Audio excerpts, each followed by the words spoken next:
ইলা আখিরিল হাদিস। ঐতিহ্যবাহী দ্বীনি শিক্ষা প্রতিষ্ঠান দারুল আজহার মডেল মাদ্রাসা দক্ষিণ খান ক্যাম্পাস কর্তৃক আয়োজিত আজকের এই অনুষ্ঠানের সম্মানিত সভাপতি, শিক্ষক মণ্ডলী, সুদক্ষ পরিচালক, বিজ্ঞ বিচারক মণ্ডলী এবং সুপ্রিয় সহপাঠী ও শ্রোতাগণ, সকলের প্রতি জানাই আমার শ্রদ্ধা ও ভালোবাসা। আজ মহান আল্লাহর কাছে শুকরিয়া জ্ঞাপন করছি এই জন্য যে আজ আমার আলোচনার বিষয় তাদের নিয়ে, যারা না হলে আজ আমি আপনাদের সামনে দাঁড়িয়ে কথা বলতে পারতাম না, দুনিয়ার এই আলো দেখতে পেতাম না, যাদের স্নেহ মমতায় লালিত পালিত হয়ে আজ আমি এই পর্যন্ত এসেছি। তারা হয় আমার মা বাবা, আমার মাথার তাজ। আজ আমি যে বিষয়ে আলোকপাত করব সেটি হলো কুরআন ও হাদিসের আলোকে মাতা পিতার প্রতি সন্তানের দায়িত্ব কর্তব্য।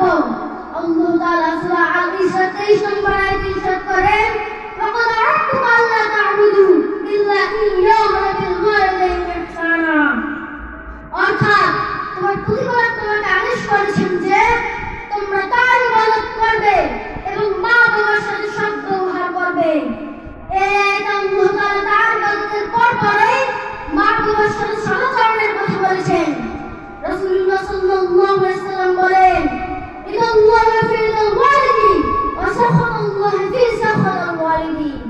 অর্থাৎ আল্লাহর সন্তুষ্টি নিহিত রয়েছে পিতার সন্তুষ্টিতে এবং আল্লাহর অসন্তুষ্টি নিহিত রয়েছে পিতার অসন্তুষ্টিতে। রাসূলুল্লাহ সাল্লাল্লাহু আলাইহি ওয়াসাল্লাম আরো বলেন, আল-জান্নাতু তাহতা দারিল উম্মাহাত। মায়ের পায়ের নিচে সন্তানের বেহেশত। শুধু ইহকালই নয়, পরকালেও মা বাবার সাথে আচরণের প্রতিদান দেওয়া হবে।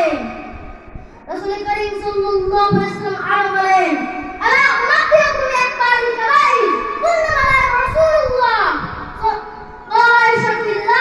ওয়া ওয়াকাল ওয়ালিদাইনি। অর্থাৎ আমি কি তোমাদের সবচেয়ে বড় গুনাহগুলোর কথা জানো না? সাহাবারা বললেন, হ্যাঁ হে আল্লাহর রাসূল। তিনি বললেন, আল্লাহর সাথে শিরক করা এবং মা বাবার অবাধ্য হওয়া।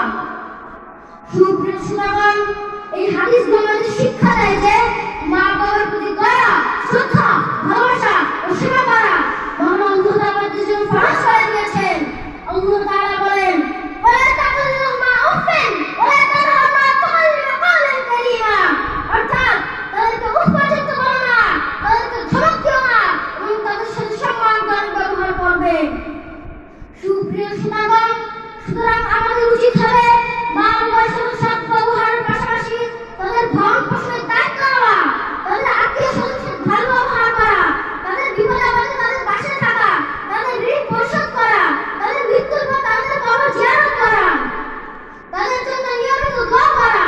মহান রব্বুল আলামিন সূরা আল-ইসরা 24 নম্বর আয়াতে মা বাবার জন্য কিভাবে দোয়া করতে হবে এটা আমাদেরকে শিখিয়ে দিয়েছেন। আল্লাহ তাআলা শিখিয়ে দিয়েছেন, রাব্বিরহামহুমা কামা রাব্বায়ানি সগীরা। অর্থাৎ হে আমার রব, আপনি আমার মা বাবার উপর রহম করুন, যেভাবে তারা আমাকে ছোটবেলায় লালন পালন করেছেন। পরিশেষে এই কথা বলবো, মা বাবার সন্তুষ্টি অর্জন করাই দুনিয়া ও আখিরাতে আমাদের সবচেয়ে বড় সফলতা। সকলকে ধন্যবাদ জানিয়ে